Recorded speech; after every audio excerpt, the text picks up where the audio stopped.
यात्रा पर्ची वाली लाइन में चल रहा हूँ। ये है यात्री रजिस्ट्रेशन काउंटर। यहाँ पे आपको अपनी रजिस्ट्रेशन करानी पड़ेगी एंड उसके बाद आप ऊपर जाके दर्शन कर सकते हैं जब आपके पास यहाँ से यात्रा पर्ची होगी।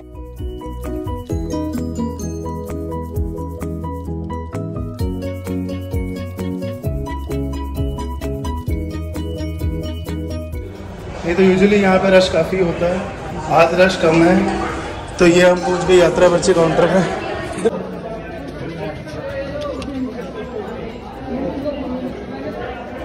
तो ये यात्रा पर्ची, याद रखें यात्रा पर्ची लेनी बहुत ज़रूरी है क्योंकि यही पर्ची ऊपर आप दर्शन करते टाइम दिखाएंगे भवन पे, तो आपको ये यात्रा पर्ची आपको कटरा मेन सिटी है कटरा में, यहीं से मिलेगी।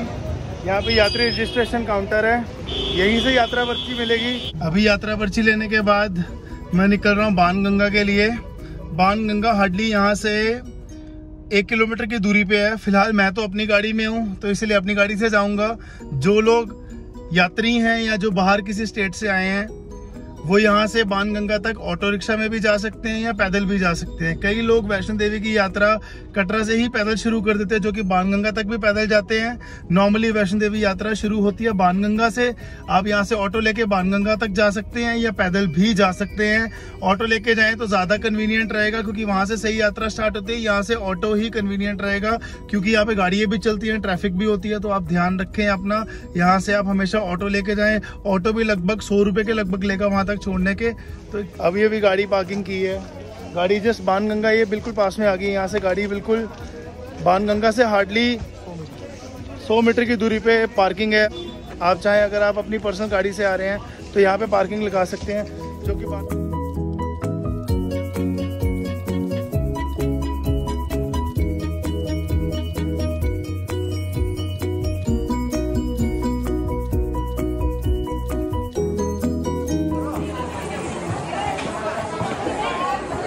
ये आप ठीक मेरे पीछे देख सकते हैं ताराकोट मार्ग है। अगर आप ताराकोट मार्ग से जाते हैं तो आपको लगभग 14.3 किलोमीटर पड़ेगा और इसी पुराने रास्ते से जाते हैं तो 14 किलोमीटर पड़ेगा। लेकिन ताराकोट मार्ग थोड़ा सा प्लेन है और वहाँ पे घोड़े भी नहीं चलते हैं, तो वहाँ पे इजी फ्लो रहता है चलते हुए। ऑल्दो मैं तो पुराना रास्ता ही अपना रहा हूँ, यहाँ से मैं पहले भी बहुत बार ही गया हूँ क्योंकि मैं पुराने रास्ते से गया, इसीलिए पुराने रास्ते से ही जा रहा हूँ। ताराकोट मार्ग में आपको घोड़े नहीं मिलेंगे, पोनीज नहीं मिलेंगे, तो आप इस रास्ते से आराम से जा सकते हैं। और ये वाले रास्ते में आपको पोनीज मिलेंगी, तो थोड़ा सा है आपको एडजस्ट करना पड़ेगा, दिक्कत कोई नहीं है। जहाँ माता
तो यहाँ पे भी यात्रा के लिए 2 रास्ते चले जाते हैं। एक रास्ता ये है जो कि इस तरह की चढ़ाई चढ़ के जा रहा है और दूसरा ये सीढ़ियों का रास्ता।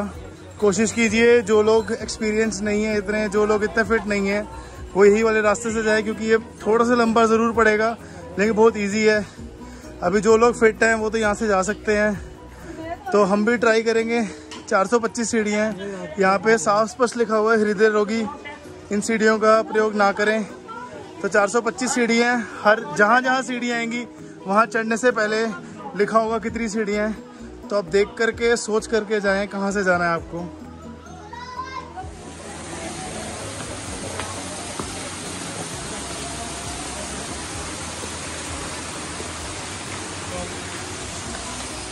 चाहे रास्ता सीढ़ियों का हो चाहे वो चढ़ाई चढ़ के हो, पूरे रास्ते में खाने पीने की कोई दिक्कत नहीं है। पानी, चाय, ब्रेकफास्ट, लंच, डिनर सब कुछ अवेलेबल है पूरे रास्ते।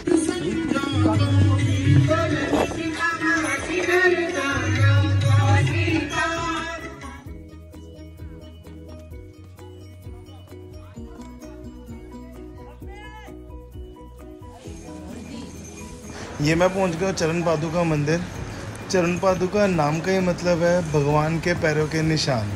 ये मंदिर वैष्णो देवी जाने वाले यात्रियों के बीच में बहुत ही ज़्यादा प्रसिद्ध है, बहुत ही ज़्यादा फेमस मंदिर है ये।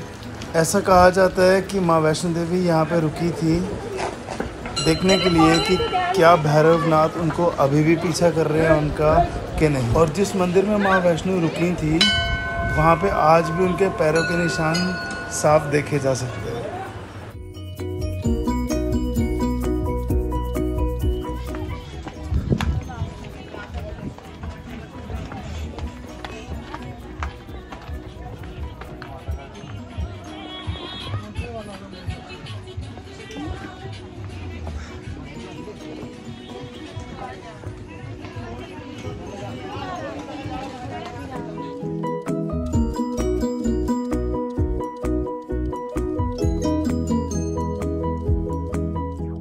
रास्ते में काफ़ी जगह मसाजिंग सेंटर्स हैं जहाँ पे ये मसाज चेयर्स हैं।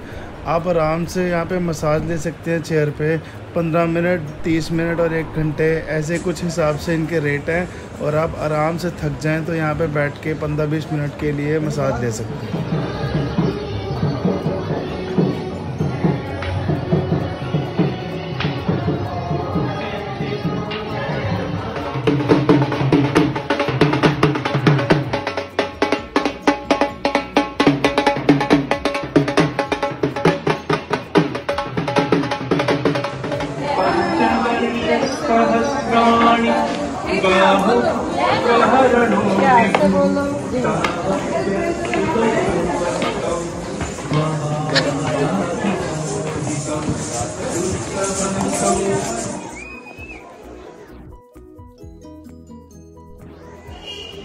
ये जो ठीक आपने मेरे पीछे देखा है, एक हिमकोटी मार्ग है और एक हाथी मत्था मार्ग है। जो हाथी मत्था मार्ग है वो जा रहा है अर्धकुंवारी को, और जो हिमकोटी मार्ग है वो नया रास्ता है जो कि थोड़ा सा प्लेन है। इस रास्ते में ना घोड़े चलते हैं ना कुछ, लेकिन इस रास्ते में बैटरी कार जो कि 350 के लगभग पर पर्सन लेती है यहाँ से भवन तक पहुँचाने के। और जो हाथी मत्था मार्ग है वहाँ पे सिर्फ घोड़े चलते हैं, वहाँ पे कोई बैटरी नहीं चलती है। हाथी मत्था means 4 head of a elephant. जैसे 4 हेड की शेप होती है एलिफेंट के, उस तरह की वो चढ़ाई है। तो आप खुद सोचते हैं कितनी ज़बरदस्त चढ़ाई होती होगी। ऑल्दो मैं तो काफ़ी बार गया हूँ हाथी मत्था मार्ग से, और यहाँ से भी आया हूँ। अब इस ब्लॉक के लिए यहाँ से आ रहा हूँ, तो मैंने ये रास्ता चुना है हिमकोटी मार्ग का। तो हिमकोटी मार्ग से लगा हूँ अब निकलने आगे यात्रा करने के लिए। यहाँ से लगभग 1.5 घंटा लगेगा मुझे पहुँचने के लिए भवन में। यह सोचा था बैटरी कार ले लेता हूँ जो कि 350 रुपये पर पर्सन लेती है, लेकिन अभी टाइम हो रहा है 4:30, 5:30 बजे शाम को खुलेगी। लेकिन 6 बजे तक लगभग मैं पैदल भी पहुंच जाऊंगा। तो प्रेफर यही किया कि यहाँ से मैं पैदल ही निकलूं, और जब तक बैटरी कार यहाँ से चलनी है तब तक मैंने वहाँ पे पहुँच जाना। यहाँ पे लगभग आप पूरे रास्ते में, पूरे वैष्णो देवी के भवन तक के रास्ते में स्पीकर देखेंगे जहाँ पे माता की भेंटें चल रही हैं लगातार। तो अच्छा है, क्वाइट इंटरेस्टिंग कि हम नीचे से जब निकलते हैं और ऊपर तक लगातार माता की भेंटें चलती रहती हैं, तो कुछ ना कुछ बंदा नाम लेके माता रानी का तो चले ही जाता है ऊपर, चाहे जितना मर्जी थका हो।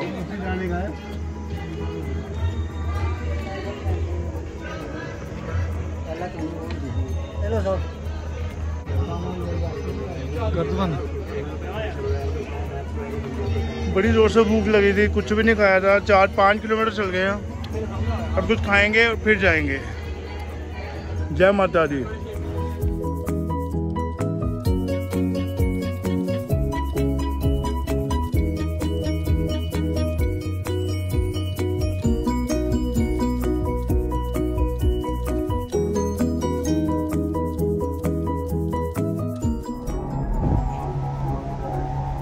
जो लोग अपने छोटे बच्चों को साथ में लेकर के आ रहे हैं तो याद रखिए यहाँ पे बच्चों को ऊपर लेके जाने के लिए ट्रॉली फैसिलिटी भी अवेलेबल है। इस ट्रॉली में बिठा करके एक बंदा बच्चों को लेकर के चला जाएगा, जो कि आपसे अप्रॉक्सीमेटली 900 से 1000 रुपये चार्ज करेगा।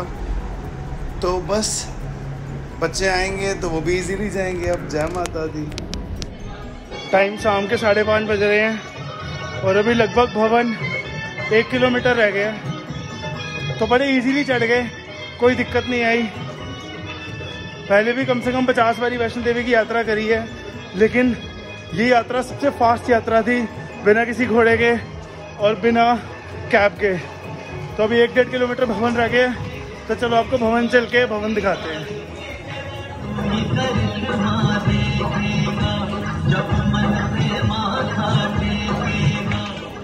ये अभी पहुंच चुके हैं सांची छत। सांची छत में हेलीपैड है। जो हेलीकॉप्टर नीचे कटरा से आते हैं वो यहाँ सांची छत में रुकते हैं आके। हेलीकॉप्टर के चार्जेस 2000 रुपये से नीचे है, लगभग 16, 17, 1800 के बीच में। उसका लिंक भी डिस्क्रिप्शन में हो सके तो डाल दूंगा कि कैसे बुकिंग होती है। एंड घोड़े के चार्जेस पूरे कटरा से अगर हम भवन तक जाते हैं तो लगभग 1200 रुपये के बीच में, 1000 रुपये पे भी मान जाते हैं ऑफ सीज़न। अभी सीज़न बहुत तेज़ है तो अभी 1600-1700 भी रेट जा रहा है, लेकिन नॉर्मली 1000 से 1200 के बीच में पूरा भवन से लेकर पूरा कटरा से लेकर वैष्णो देवी भवन तक एक साइड के 1200 रुपये लेते हैं। तो चलिए, भवन लगभग 500 मीटर की दूरी पे रह गया, जाके खुद भी दर्शन करते हैं और आपको भी दर्शन करवाएंगे भवन के।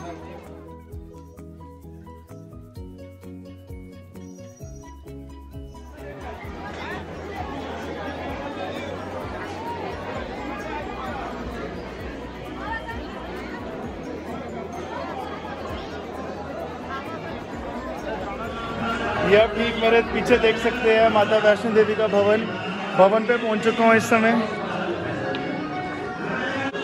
आरती चल रही है इस टाइम, तभी करके इसके बीच में लोगों को अभी अलाउड नहीं है जाना। अभी लाइन पूरा पीछे से लगी हुई है और बहुत दूर तक है लाइन। तो अभी चलो देखते हैं, आज रश बहुत ज़्यादा है। अभी के लिए रश बहुत ही ज़्यादा है यहाँ पे। तो अभी ट्राई कर रहा हूँ कहीं से VIP दर्शन की पर्ची मिल जाए। एक जगह जान पहचान है, फ़ोन तो किया है, लेट्स सी कि मिलती है कि नहीं मिलती है। मिलती है तो आप लोगों से ज़रूर शेयर करूँगा। तो खुशखबरी की बात यह है, VIP दर्शन की प्रायोरिटी स्लिप मिल चुकी है और अभी हम जाएंगे VIP दर्शन से, करेंगे दर्शन। खुशी हो रही है दिल में यार। ठीक है, इतनी दूर से चल के आए, लाइन में नहीं लगे, थोड़ी सी जान पहचान थी तो लगा ली। VIP दर्शन कर रहे हैं। ऐसा नहीं है कि लाइन में खड़ा होना नहीं चाहते, नहीं मिलते तो होते खड़ा, मिल गया तो ठीक है ना, अच्छा हो गया। हर रोज 6 बजे से लेकर 8 बजे तक शाम को आरती का समय होता है और आरती के समय दर्शन बिल्कुल बंद होते हैं। और अभी शाम के 7:30 बज रहे हैं, इसीलिए दर्शन नहीं हो पा रहे हैं। जैसे ही 8 बजेंगे गेट नंबर 5 से हमारी एंट्री है और हम दर्शन करने जाएंगे। 8 तो दर्शन हो गए, बहुत ही बढ़िया दर्शन हुए हैं और अभी निकल चुका वापसी की। और रश तो बहुत ज़्यादा था। अगर वो VIP पास का अरेंजमेंट ना होता तो शायद से 4-5 घंटे और लाइन में लग जाते। चलो, थैंक्स टू गॉड की हो गया। जय माता दी। अगर आप ऊपर भैरव बाबा के दर्शन करना चाहते हैं तो भैरव घाटी जाने के लिए रोपवे भी चलता है यहाँ पे। रोपवे की टाइमिंग्स हैं सुबह 7 बजे से लेकर शाम को 4:45 बजे तक। तो उसी के अकॉर्डिंगली आइएगा कि आप यहाँ पे 4:45 तक दर्शन करके निकल जाएं और रोपवे में चले जाएं। रोपवे में बैठ के भवन से भैरव घाटी जाने के लिए 100 रुपीज़ पर पर्सन फेयर है और उसको लगभग 10 मिनट में आपको पहुँचा देगा ऊपर, जो कि आप अगर पैदल यात्रा करेंगे तो आपको 1 से 1.5 घंटा लगेगा। 14 किलोमीटर का ट्रैक है, जिसे मैंने आज 3 घंटे में पूरा कर लिया था आने के लिए और वापसी में शायद 2.5 घंटे में हो जाएगा। 3-3.5 घंटे में किया था आने के लिए और वापसी में 2.5 घंटे में हो जाएगा। तो उम्मीद करता हूँ कि जल्दी से जल्दी वापस पहुँचेंगे।